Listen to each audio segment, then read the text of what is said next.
Exercise 1.2 में हमारे पास जो टॉपिक्स हैं उनको समझने की ज़रूरत है एक्सरसाइज को सॉल्व करने से पहले। सबसे पहले तो कॉम्प्लेक्स नंबर का कॉन्सेप्ट है जो कि हमने एक्सरसाइज 1.1 में सीखा हुआ है। हम इसको z से रिप्रेजेंट करते हैं और इसके दो हिस्से होते हैं। जब a प्लस योटा भी हम इसको लिखें तो a रियल पार्ट है और b जो है इसका इमेजनरी हिस्सा कहलाता है। अब जो इसका कॉन्जुगेट होता है उसको हम z बार से रिप्रेजेंट करते हैं। इसमें यह किया जाता है कि जो योटा कंटेनिंग टर्म है उसका साइन चेंज कर देते हैं। इसके बाद जो है वो मॉडुलस या इसको हम एब्सोल्यूट वैल्यू भी कहते हैं, इसको रिप्रेजेंट किया जाता है z के गिर्द दो सीधी लाइनें लगा के। इसके फार्मूले में a square plus B square और इसमें योटा नहीं होता। तो ये तीनों जो हमारे पास नंबरों की शक्लें हैं कॉम्प्लेक्स नंबर की, उनके बारे में जानना ज़रूरी है ताकि हम 1.2 के जो मुख्तलिफ सवालात हैं वो कर सकें। मैं इनको रिपीट कर देता हूँ। कॉम्प्लेक्स नंबर के दो हिस्से होते हैं, रियल और इमेजनरी पार्ट। जब हम कॉन्जुगेट निकालते हैं तो हम उसको z बार के साथ रिप्रेजेंट करते हैं। कॉम्प्लेक्स नंबर को z से तो कॉन्जुगेट को z बार से। इसमें सिर्फ अयोटा कंटेनिंग टर्म का साइन या अयोटा का साइन चेंज कर दिया जाता है। इसके अलावा है मॉडुलस। मॉडुलस एक रियल नंबर होता है, इसमें अयोटा नहीं होता और ये a square plus B square under root यानी कि रियल पार्ट का स्क्वायर प्लस इमेजनरी पार्ट के स्क्वायर के बराबर होता है। अब जब दो कॉम्प्लेक्स नंबर बराबर होंगे तो हमारे पास a प्लस अयोटा b अगर c प्लस अयोटा d के बराबर है तो इसमें रियल पार्ट के इक्वल होगा और इमेजनरी पार्ट के इक्वल होगा, जिससे हम मुख्तलिफ जो इक्वेशंस हैं कॉम्प्लेक्स नंबर के फॉर्म में उनको हम सिंप्लीफाई कर सकते हैं, सॉल्व कर सकते हैं। एक और कॉन्सेप्ट जो कि समझने की ज़रूरत है कि अगर z रियल है तो फिर उसमें अयोटा कंटेनिंग टर्म नहीं होगी, इसको हम रियल या प्योर रियल कहते हैं।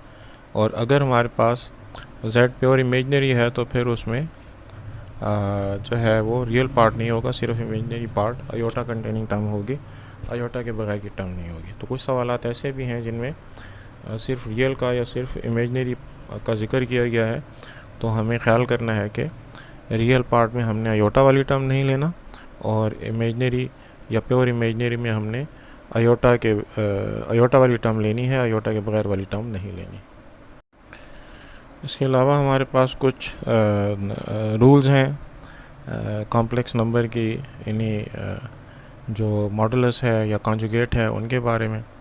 एक रूल तो ये है कि z स्क्वायर जो है वो हमारे पास z इंटू z बार के बराबर होता है।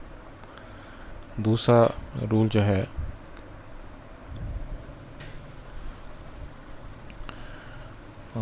z1 z2 मॉडुलस यानी कि प्रोडक्ट जो है वो इनके इंडिविजुअल मॉडुलस के बराबर होता है। इस तरह से डिवीजन में भी ऐसे ही है, z1 बाय z2 मॉडुलस जो है वो z1 मॉडुलस z2 मॉडुलस के बराबर है।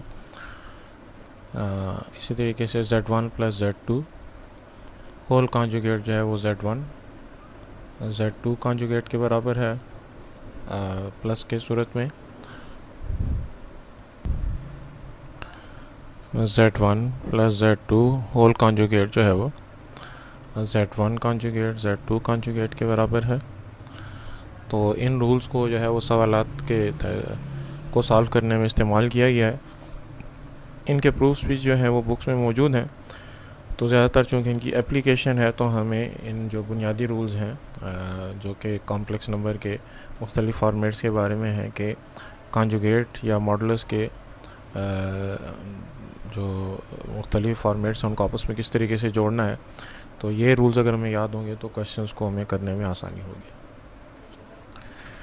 इसके अलावा जो बात याद रखने की है वो ये है कि ज़्यादातर सवालात में हमने डिनोमिनेटर जो है उसको उसके कॉन्जुगेट से मल्टीप्लाई डिवाइड करके उसको अयोटा फ्री किया। मिसाल के तौर पर मेरे पास अगर 2 प्लस 3 अयोटा और 5 माइनस 7 अयोटा है तो मैं हमेशा डिनोमिनेटर के कॉन्जुगेट 5 प्लस 7 अयोटा से मल्टीप्लाई भी करूँगा और डिवाइड भी करूँगा। तो डिनोमिनेटर जब हमारे पास अयोटा फ्री हो जाता है तो फिर उसका रियल पार्ट और इमेजनरी पार्ट अलग-अलग करना आसान होता है।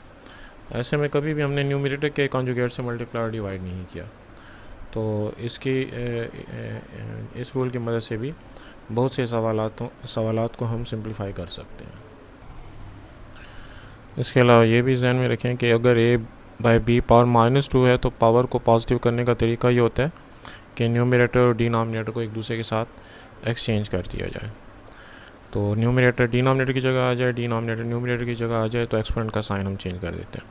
तो ये कुछ बुनियादी बातें थी जिनको अगर हम जहन में रखें तो एक्सरसाइज 1.2 जो कि मैंने नेक्स्ट वीडियो में सॉल्व की है, उसके सवाल समझने में आपको आसानी होगी।